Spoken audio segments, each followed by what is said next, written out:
Hi everyone, this is to work through an example of completing the square when a doesn't equal 1. And it's a technique that you're going to need to use for a lot of reasons. It's situations where we're going to need to come up with circle equations, or we're going to need the vertex form. And in some cases, as you get familiar with it, it's actually easier to use than the quadratic formula, which generally is more geared towards giving you solutions, right? So I'm going to work this. There's two ways to go about this. One is to work it more towards going for solutions, which is to set it equal to 0. The other is to work it strictly to find the vertex form, okay? I typically, with this particular type, I tend to prefer to move the C term over to the other side of equals, because we're working with the A's and the B parts to complete the square. So I'm going to treat this as if I'm setting this equal to 0. Okay, and so step 1 would be to have your A and B term over on the left and your C term on the right. And of course, I'm just adding 13 to get it on the other side, right?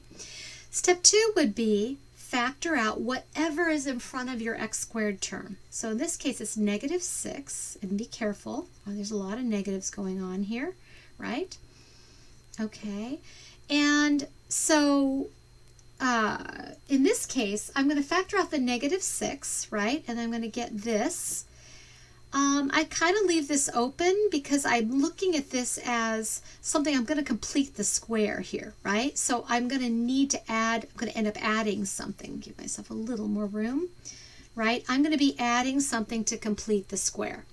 But notice that every time I do a step, I've never changed my quadratic.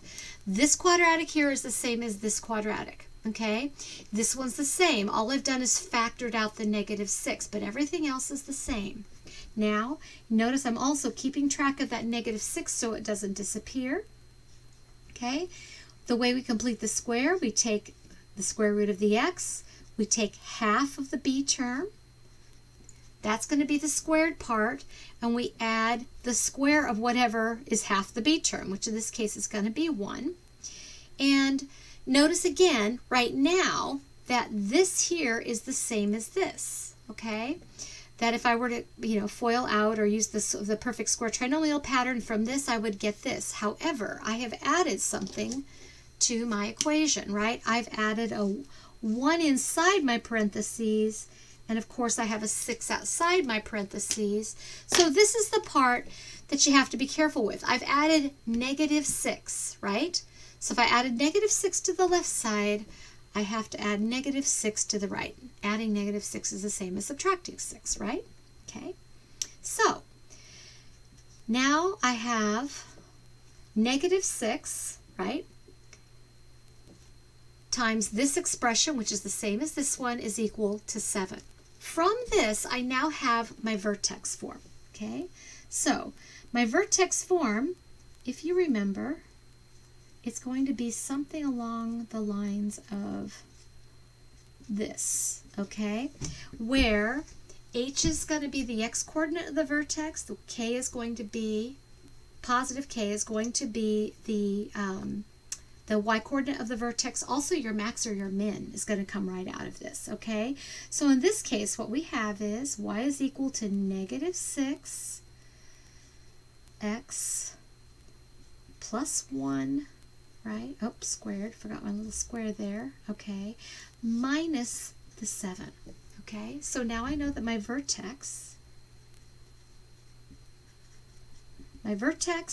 is at -1, -7. Okay. Now, I could go ahead and solve for roots. That would be the next part would be, I could just kind of go on autopilot here, but I could also just use something that I know, right?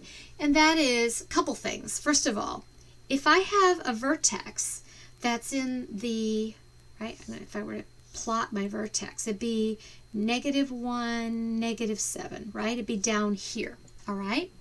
Notice the negative in front tells me I have a down, down, right? I've got a down, down parabola. That means doesn't matter what I do over here, I'm not going to get any solutions, right? Okay, so I could actually, just by knowing where my vertex is, I already know I don't have solutions. I could also do the math, divide by the negative 6, divide by the negative 6, which turns this into a negative. And when I do that, try to take the square root of a negative number, I have no real solutions, right? So solutions are a dead end here. The only thing I actually am getting out of this is my vertex form, okay? And at this point, I've actually done a halfway decent little sketch of this. I know also that the y coordinate or the y-intercept is going to be negative 13. What I can do to double check though, and would be to use my graphing calculator and do a graphing calculator check, and you are permitted to do this, okay? So I am going to, first I'm going to put in the original function. And on these graphing calculators, if you want a leading negative, you must use the negative key, not the minus key, or you will get an error. So I'm going to say negative 6x squared minus 12x minus 13. That's the first one. And I'm actually going to go over to the second one, and I'm going to put that one in too. Negative 6 parentheses x plus 1, close the parenthesis, put the square in, okay, minus 7. Now I believe that both of these parabolas are going to be identical. They're going to graph the same one. In other words, one will graph on top of the other. One way to see that is to toggle over and hit enter to get a darker little line. So if you notice, this line, the first line is going to be lighter, the second line is going to be darker. So one will graph right on top of the other, all right? I'm also going to play a little bit with my window. I think that the parabola is going to be down here. So, and I know it's centered on negative 1, and it's going to be very skinny. It has a stretch factor of negative 6. So I think I'm going to shrink my x window into negative 5, positive 5. And then I want to bring my y minimum down far enough that I can see the negative 13. So maybe I'll do negative 20. And then my maximum, well, I don't think I'm going to go above. I might go to 1, okay? Now, this is some judgment involved here, but essentially I'm drawing a window around this so I can see it better. Now I'm going to hit trace. And we will see, and actually I did a pretty good job of finding that window, okay? So everything looks good. It does tell me already that where x is equal to 0, y is equal to negative 13. That's what I expected. If I want to check the vertex, under trace, I'm going to put x is equal to negative 1, okay?